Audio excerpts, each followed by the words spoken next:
This is Mac OS Ken. Plans to do away with passwords, a weird Apple Music bug, and a Portland Apple store may get more normal. It is Friday, the 6th of May, 2022.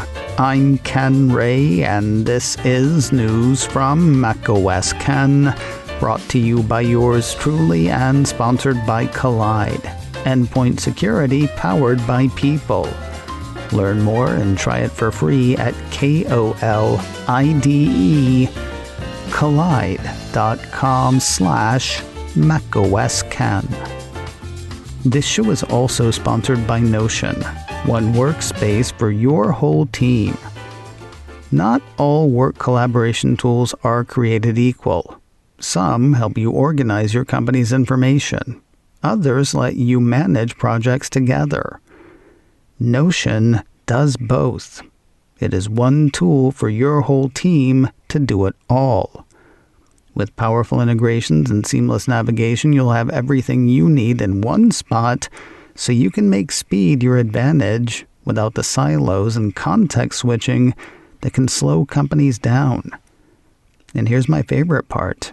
Notion has a worldwide network of millions of users creating templates, tutorials, and new inspiration. They are sharing what they have learned, which should make your experience even better. Learn more and get started for free at notion.com/macOSCan.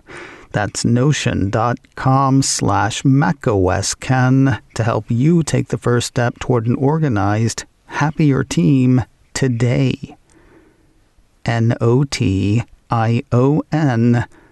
That's notion.com/macOSCan. Thursday was World Password Day, and it saw Apple, Google, and Microsoft pledging to kill the password. Makes me kind of worry about Mother's Day. According to a press release on Apple's site, in a joint effort to make the web more secure and usable for all, Apple, Google, and Microsoft announced plans to expand support for a common passwordless sign-in standard created by the FIDO Alliance and the World Wide Web Consortium. The new capability will allow websites and apps to offer consistent, secure, and easy passwordless sign-ins to consumers across devices and platforms. What, you may wonder, is FIDO? Short for Fast Identity Online, the FIDO Alliance was formed just under 10 years ago to address the lack of interoperability among strong authentication technologies and make the username password thing easier on the user. Of course, the easiest thing to do is reuse the same password for multiple sites and accounts. The release says that is a security nightmare since it can lead to costly account takeovers, data breaches, and even stolen identities. Instead of passwords, the three tech titans and FIDO say users will sign in through the same action they take multiple times each day to unlock their devices, such as a simple verification of the fingerprint or face, or a device PIN. This new approach protects against phishing, and sign-in will be radically more secure when compared to passwords and legacy multi-factor technologies, such as one-time passcodes sent over SMS. The release says that'll happen thanks to two new capabilities announced Thursday, allowing users to automatically access their FIDO sign-in credentials, referred to by some as a passkey, on many of their devices, even new ones, without having to re-enroll every account, and enabling users to use FIDO authentication on their mobile device to sign in to an app or website on a nearby device, regardless of the OS platform or browser they are running. A brighter future awaits. Of course, we're not there yet. On our way, the TechCrunch by Secure Mac marked World Password Day, talking about passwords, scary stats, plus a bunch of password do's and don'ts. That is the checklist by Secure Mac, hosted by what? Hosted by macOS Ken's Ken Ray. You're looking for checklist number 277, World Password Day 2022. Find it wherever you find podcasts or on the show's site, securemac.com/checklist. Remember how Facebook used to follow the activity of iOS users across various websites and applications without the user knowing? Then Apple started the whole app tracking transparency thing, forcing Facebook to get permission before tracking user activity. That has apparently hurt the social network. The Mac Observer says Facebook's parent company, Meta, has informed staff that the company is freezing recruitment after missing revenue growth expectations. According to the piece, Meta CFO David Wenner stated in an all-staff email, "We're facing headwinds, including slower revenue growth than anticipated at the start of the year." Wenner further elaborated, "This is due to a number of factors, including the loss of signal from iOS changes." Loss of signal, like you chewed off your radio collar or something. To his credit, Wenner isn't only blaming Apple's app tracking transparency. Russia's invasion of Ukraine and the general macroeconomic environment were also cited by the CFO. Something strange happened Thursday with the Apple Music app on iOS. According to a piece from Mac Rumors, Apple Music appears to be affected by a bug that is causing the app to install itself directly into the dock when downloaded from the App Store, with the app even replacing other first-party and third-party apps located in the dock. Apparently, some people had it replace Spotify and other non-Apple apps in the dock, leading them to suspect the worst. Wasn't just happening to non-Apple apps, though, nor was it replacing like with like. Yes, the Spotify Apple Music switch happened for some people. When Mac Rumors tested it, though, Apple Music displaced the Mail app and Dropbox in the dock. Meanwhile, TechCrunch saw it replace the Camera app, Twitter, and Safari. Weird bug. Of course, it was a day that ends in Y, which means it was a chance for Epic CEO Tim Sweeney to prove what a bleeping bleep hole he can be. Once news of something that had nothing to do with him hit, he took to Twitter to say, "I just verified this on iOS 15.4.1. With Spotify installed and on the dock, installing Apple Music removed Spotify from the dock and put Apple Music there without asking. Happens without Apple Music being run, so clearly Apple has rigged their operating system to do this. Yeah, because with antitrust regulators crawling on Apple like bed bugs, this is obviously part of a nefarious plan." Not. Adding to a piece that he had written on the issue, Oliver Haslam over at iMore got clarification from Apple. According to his update, Apple tells me that it knows this Apple Music bug is being experienced by some people and that it is looking into it. Hopefully a fix isn't too far away. Apple has lowered the maximum trade-in values on things it'll let you trade in. iPhones not included. A piece from Mac Rumors says the ceiling has been lowered on various models of the Mac, iPad, and Apple Watch. Some changes aren't that bad. The Mac's trade-in value on a run-of-the-mill iPad has dropped $10 from $200 to $190. Others are more significant. The Mac's trade-in value on a Mac Pro has dropped $720 from $2,720 to a still respectable but not quite as respectable $2,000. They've also pulled Apple Watch Series 2 off the trade-in list for what it's worth. What it's worth is apparently nothing now, as far as Apple's concerned. Speaking of practically worthless, a piece from the Mac Observer says a 6-year-long class action suit against Apple regarding the iPhone 4S is finally being settled. The lawsuit accused the company of knowingly slowing down the device after an iOS 9 update in 2015. The original suit covered iPhone 4S owners in New York and New Jersey.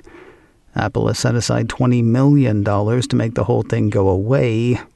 According to the report, users that believe that they're eligible for a payout must submit a declaration under the penalty of perjury that to the best of their knowledge they downloaded iOS 9 or any version thereof onto their iPhone 4S.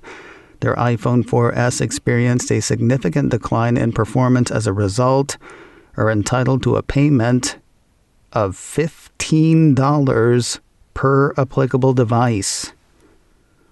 You know, given the time it's going to take to do all of that, it probably isn't worth the $15. I wonder if anybody thought of that. More news in a moment, but first a word from Collide, endpoint security powered by people. I said yesterday that what Collide does feels to me like the future of personal data security.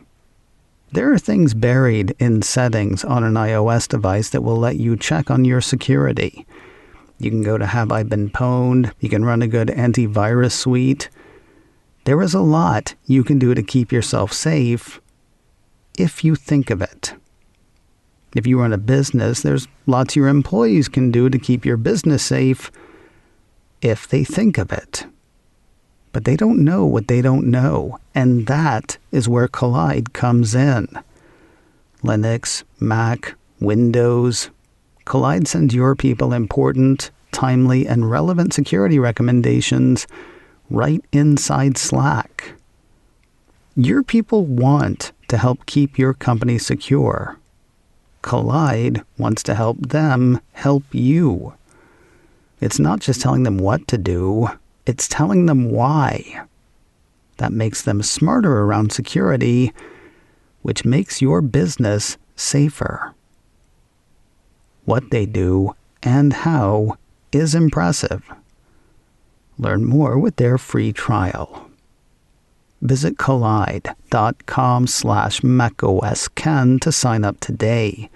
That's KOLIDE, collide.com/macOSKen. Enter your email when prompted to receive your free Collide gift bundle after trial activation at KOLIDE, collide.com/macOSKen. Apple's Pioneer Play Store in Portland, Oregon appears to be up for a friendlier look. Apple Insider highlights a report from Oregon Live that says the company plans to remove the steel fencing that's fronted the location for over a year. According to Apple Insider, the location has been protected by a steel fence since February of 2021.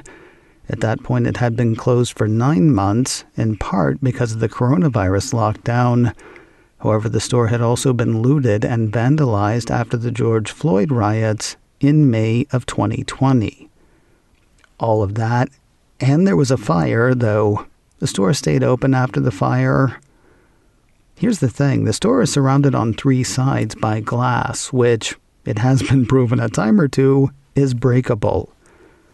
Apple has a plan, though, a transparent polycarbonate enclosure that would be placed around 30 inches out from the existing glass facade, according to the report.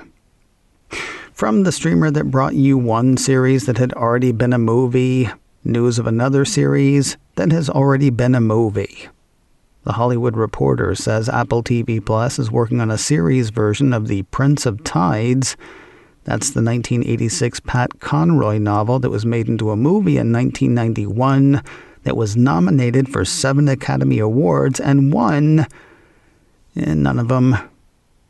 The script for the movie was written by Conroy and Becky Johnson. Tate Taylor is attached to write the series. His biggest work has been as a director, helming such films as The Help, Get On Up, and The Girl on the Train. The production is said to be after a lot of A-list talent, though exactly who has not been named. Barring incident, production is expected to start this summer.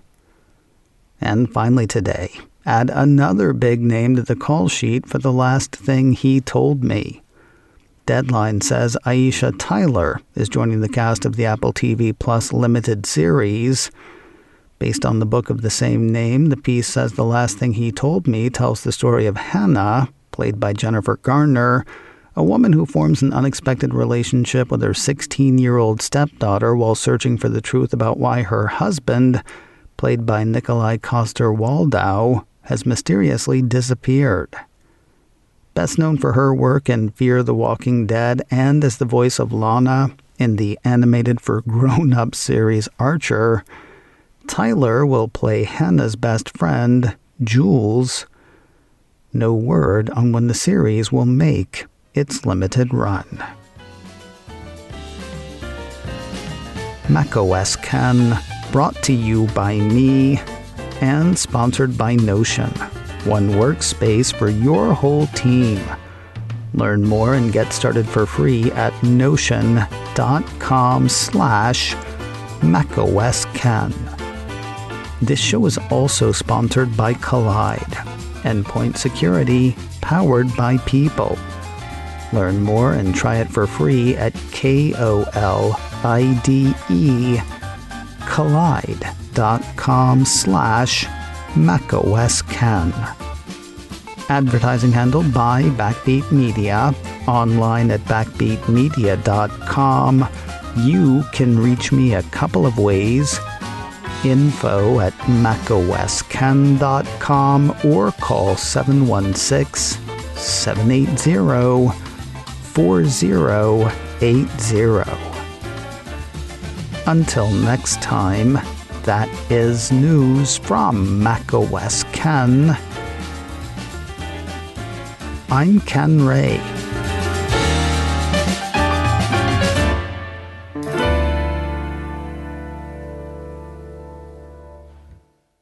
Ciao.